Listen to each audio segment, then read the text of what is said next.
Suasana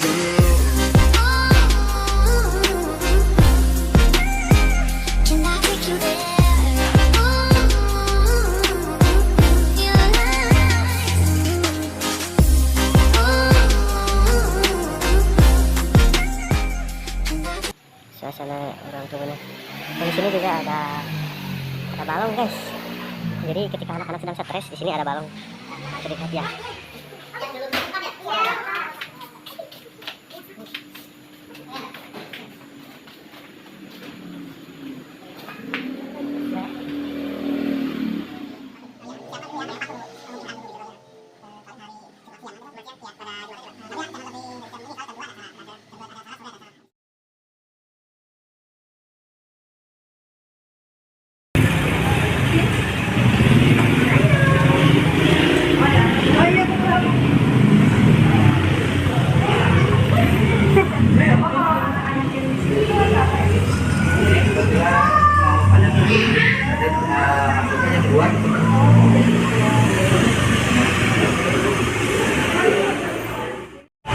Assalamualaikum Mbak.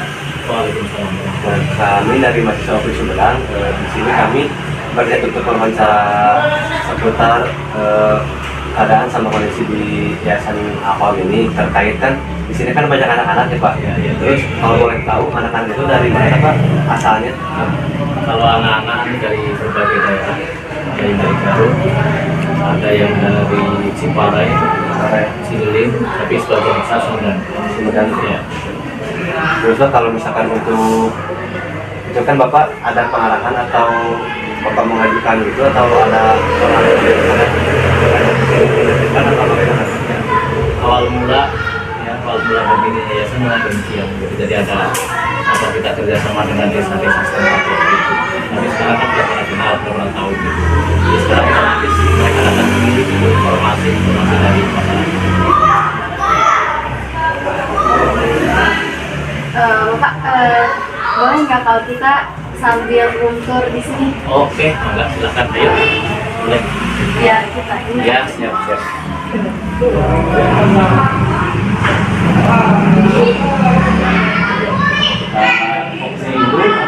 Langsung. Gimana Bapaknya kita dulu? Ke sini dulu, boleh. Boleh.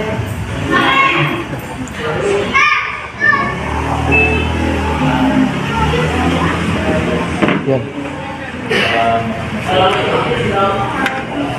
Bapak kalau anak-anak yang di sini itu berarti campuran ya Pak, yang dari luar kota Sumedang sama Sumedang? Iya, betul. Saya walaupun sebagian besar dari Sumedang, tapi ada juga yang dari luar kota, dari Ciparai, Bandung juga ada, dari Cililin, kemudian dari Garut, dan yang paling jauh paling yang dari pemulihan. Kalau sebelah kita di antara warga Mekan selalu berbeda. Kalau untuk siapa misalnya jadi menerima dari usia bayi atau misalnya sudah dewasa gitu? Ya, di sini kita hanya menerima mulai dari SD, dan SMP. Terus kalau mau SMA, dari SD dulu, untuk SMP dulu. Jadi kalau mereka masuk sudah usia SMA, ini sebetulnya agak sulit. Ya karena ya pengaruh pergaulan di luar. Dan kalau dari SD atau paling SMP, nah kita lebih mudah untuk masuk. Karena tadi kan cara Bapak ada penggunaan dari itu agak sulit. Cara Bapak untuk memulai komunikasi dan interaksi sama yang ada di sini itu bagaimana? Ya. Nah untuk ada interaksi, ada apa namanya? Kita adakan pengajian semacam ini, gitu ya. Nah, si anak bisa silakan mereka pada diri pada saat kita memberikan pemasaran kepada kita, ya sekaligus kita menerangkan bagaimana kita yang baik, gitu ya, menurunkan nilai-nilai agama, nilai-nilai akhlak, nilai-nilai moral sedemikian rupa dari sejak ini. Terus Pak, kan di sini banyak dari kan ada yang sudah dan juga kan pernah misalkan ada nggak yang sedikit bandel atau puluh ya bagaimana bahwa cara menangani Ya, karakteristik anak pasti berbeda-beda ya. Karena background mereka seperti itu. Ada anak yang cenderung lebih mudah menjadi, ada yang biasa-biasa, ada juga anak yang sedikit menengah. Tapi itu tantangan. Dan itu sendirinya kita berbentuk dalam pengasuhan anak.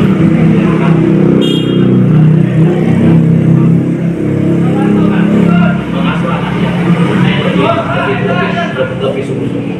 Karena memang cenderungan ada, susah diatur ada, gitu ya. Makanya saya itu ibadah seperti itu, saya itu memberikan kepada anak kecil. Oke, siap. Ayo kita. Lewat. Karena kamu hebat keluarga dari anak, yang kita ada kamarnya di sini. Terus kemudian itu tempat di sini. Banyak di sini. Lucu. Oh, ini kamarnya. Kalau boleh tahu kamar kita berapa? Kamar berapa? Jadi anak-anak kalau malam tidurnya di sini Di Pak. sini. Sini ada. Ini untuk yang cowok. Ya, nggak semuanya. Oh. Jadi yang nginep hanya laki-laki. Oh, yang ceweknya mah nggak bener. Yang perempuan.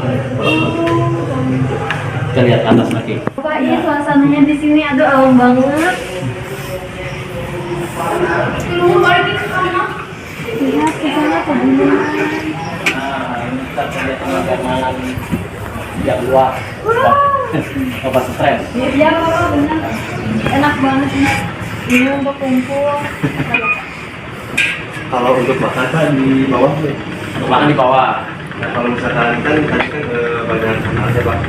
Kalau misalkan dari segi makan sudah ada porsinya atau kan suka ada nih anak-anak yang pengen ngambil banyak gitu. Ya. Itu gimana? Kita masak pokoknya ya sesuai dengan porsi mereka. Tapi kalau mereka ingin tambah lagi, ya silahkan masak sendiri gitu. Ada magic pot gitu. Masak sendiri tambah lagi. Jadi nggak, misalkan nggak ada yang sambil berebut gitu. Oh enggak gitu kan. Sudah kita sering sampaikan bagaimana etika makan sesuai dengan sunnah Nabi itu bagaimana gitu ya. Jadi mereka sudah tahu lah gitu ya. Kecuali mereka yang baru-baru.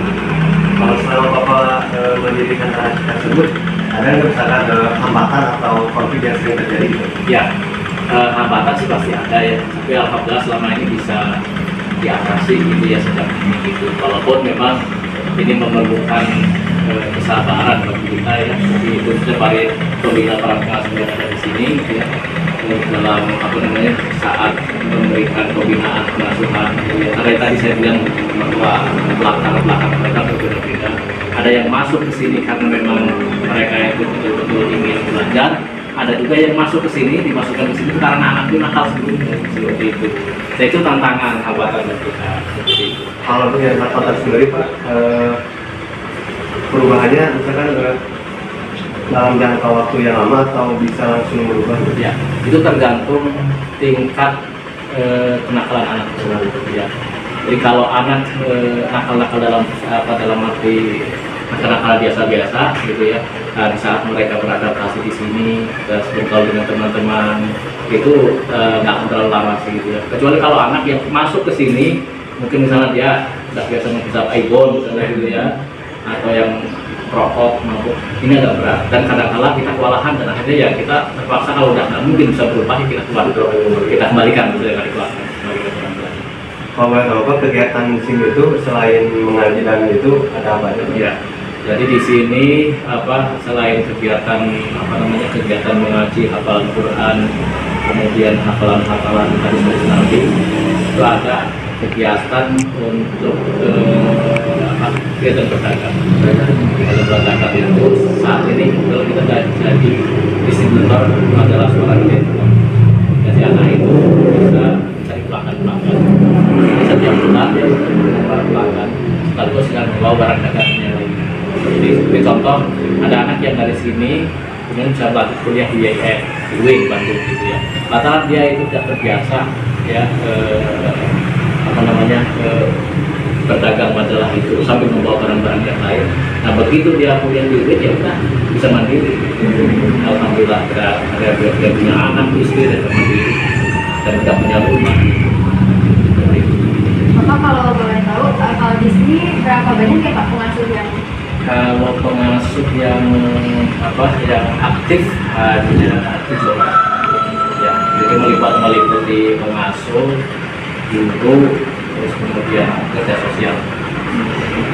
Dan ini Pak, untuk pola asuh tersendiri itu dari pengasuh atau misalkan kan tadi ada anak kecil dan ada yang udah dewasa, itu di mana itu? Ya, jadi seperti saya sampaikan ya, bahwa si anak kita berikan yang dewasa, yang anak yang berbesar kita berikan tanggung jawab untuk memberikan pengawasan dan kepada anak yang kecil. Jadi ada kita persaudarakan antara yang kecil sama yang besar. Jadi yang besar awal 1 orang, kemudian yang 1 lagi ada kita persaudarakan pengawasan itu. Jadi masing-masing anak yang dewasa yang besar itu yang usia SMA itu bisa Menjaga menjaga diri.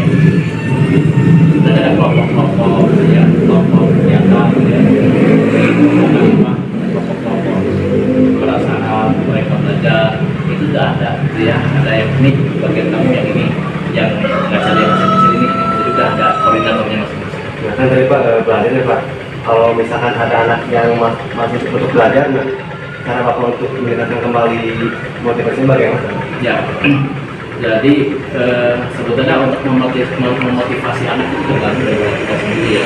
Kalau kita dekat dengan anak gitu ya, kemudian kita juga mendengar keluhan mereka, terus kita tidak berikan solusi di saat mereka punya masalah. Terus anak kita pasti punya masalah gitu ya, baik masalah di sekolah ataupun masalah di lingkungan, itu ada aja gitu. Nah, itu tergantung kita. Kalau kita dekat dengan anak, kita bisa memotivasi anak dengan baik. Tapi kalau kita ada gap jauh, jarak jauh dengan anak, ya anak juga agak susah. Tetapi kemudian itu kita juga tidak boleh terlalu dekat sama anak itu. Kalau terlalu dekat, ya terlalu sangat dekat banget misalnya gitu ya. Apalagi sampai kita ikut buruk dengan anak-anak, nanti anak-anak juga tidak akan respect hormat kepada kita. Gitu. Jadi kita tetap jaga jarak, tapi jangan terlalu jauh dengan anak itu. Jadi kita tetap ada wibawa.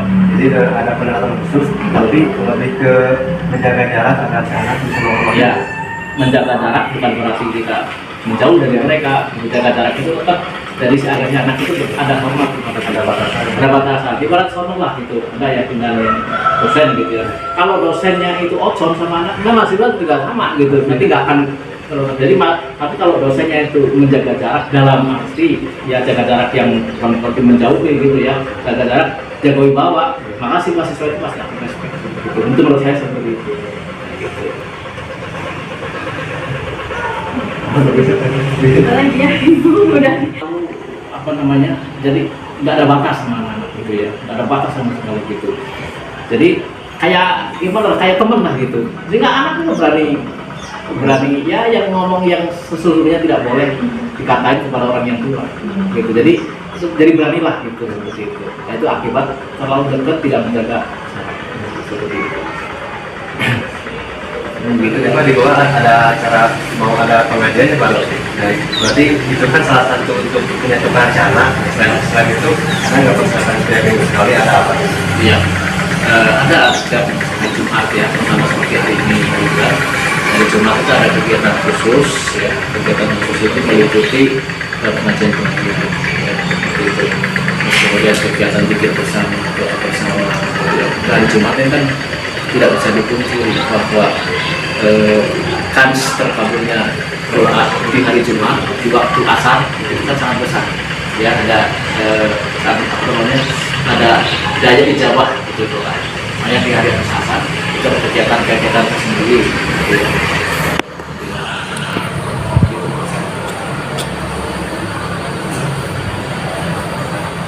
Bapak kan tadi kata Bapak kalau yang ceweknya mah nggak pindah ke sini, yang cowoknya pindah ke sini. Ya. Nah, yang saya tanyakan itu berarti anak-anak yang cewek di sini tuh nggak semuanya anaknya gitu? Ya, setiap anak yang ada di sini, baik yang laki-laki maupun perempuan, tidak semuanya yatim.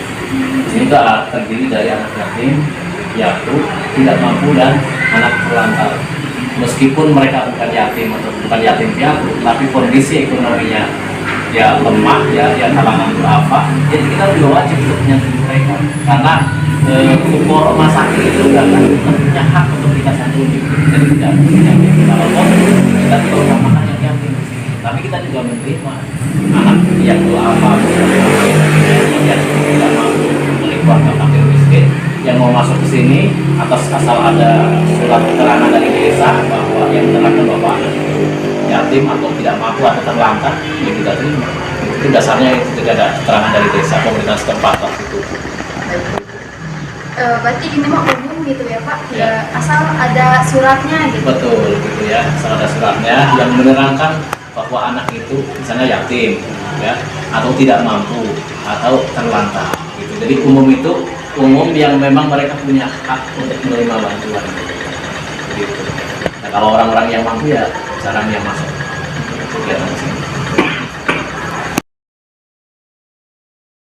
Bapak kalau misalkan anak yang udah lulus SMA ini apakah masih tanggung jawab dari panti asuhannya atau tidak? Ya, jadi sebetulnya kalau anak sudah lulus SMA itu sudah masuk kategori dewasa, tapi kita tetap memberikan dorongan dan arahan.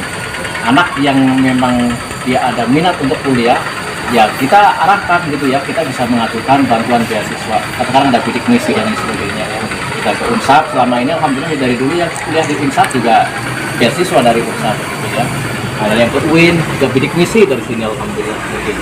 Nah tapi ada juga anak yang Pak saya ingin kerja, ya baru kita bikin rekomendasi ya, kita bikin pengantar yang menerangkan bahwa anak ini dari yayasan ya untuk kerjaan. Alhamdulillah mereka ya bisa bekerja lah gitu ya, kayak jadi pedagang beras, bahkan ada anak yang sekarang bekerja di ahli IT juga ada dari sini gitu. Anak yang juara 1 matematika Jawa Barat ada dari sini. Berarti di situ banyak sekali lulusan-lulusan yang masuk universitas gitu Pak? Ya, kalau banyak sakit gitu ya, beberapa kebanyakan mereka memang memilih untuk bekerja. Di Jakarta. Kalau misalkan kan tadi Pak ada yang udah nikah gitu, Ya. ada yang udah bekerja, berarti komunikasinya masih terjalin ya Pak sampai saat ini? Itu tergantung daripada anaknya. Ada yang anak yang sudah nikah, kemudian dia udah sukses, dia ada kontribusi ke sini, ada juga. Ada yang lupa juga, ada banyak juga. Jadi tergantung anak-anak dan seperti itu. Nah, terus Pak, PR Bapak untuk meningkatkan komunikasi itu, jadi agar anak yang udah lulus itu jadi nggak lost kontak gitu Pak, jadi biar tetap terjaga silaturahmi itu bagaimana Ya. Pak? Nah sekarang kan ada grup ya, Ada grup ya. WA. Meskipun mereka sudah di mana, ada grup ya tetap aja gitu ya. Kita Ya. sering komunikasi lewat grup WA seperti itu. Jadi tidak sampai ini berbeda dengan zaman dulu kan. Ya. Ada lulus udah aja gitu. Sekarang kan tetap meskipun dimanapun kita tetap bisa berkomunikasi. Nah itu jadi tetap terjalin lah. Iya baik. Jadi gini Pak, tadi dibilang sudah ini ada yang juara 1 MTK Jawa Barat. Matematika. Ya, matematika. Nah, bagaimana cara Bapak untuk meningkatkan Prestasi. kompetensi Ya, anak kompetensi. tersebut Ya. itu? Pertama anak itu memang pinter dari kecil ya, si anak itu pinter dari kecilnya gitu ya. Nah begitu dia masuk waktu itu STM ya, sekarang itu apa namanya sekarang SMK ya, dari SMK gitu ya, sampai juara Olimpiade elektronika ya dari Jawa Barat sampai nasional di pernah tahun berapa ya, saya udah lupa lagi lah. Nah, sekarang anak itu udah sukses udah beraktif udah ya kalau dibilang udah kaya jadi pertama kali makan udah namanya Poli Sobari. Ini kok kebetulan ya, Oh kebetulan. kebetulan apa, kebetulan si saya ya, saya orang Jawa Tengah Pemalang ya, bertemu dengan pacar yang saya cintai. Saya ya kelas begini. Guys, ini ruang buat olahraga di atas. Ya anak-anak Iya. ya kadang-kadang ada juga yang sini gitu ya. Ada juga anak yang setahun sekali pulang yang jauh-jauh gitu. Ya sambil jalan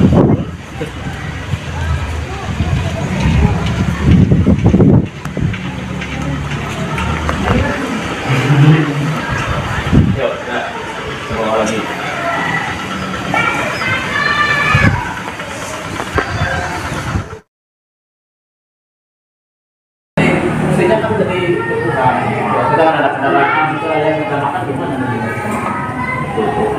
ada sehat ya Pak. Ya. Pak, kalau bukan tahu kan kenapa pengajian nih Pak? Ya. Nah, itu pengajian itu diadakan Pak, misalnya atau dari Bapak atau dari mana gitu? Ada juga si yang menunjukkan semua. Dalam hal ini kan pengajian, harus melakukan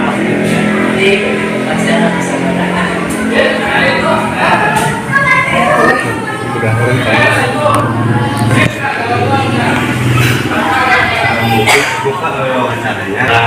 Sudah jawab dari kami.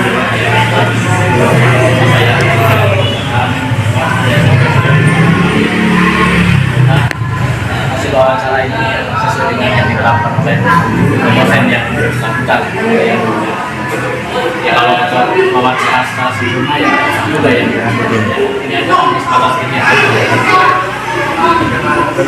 Oke.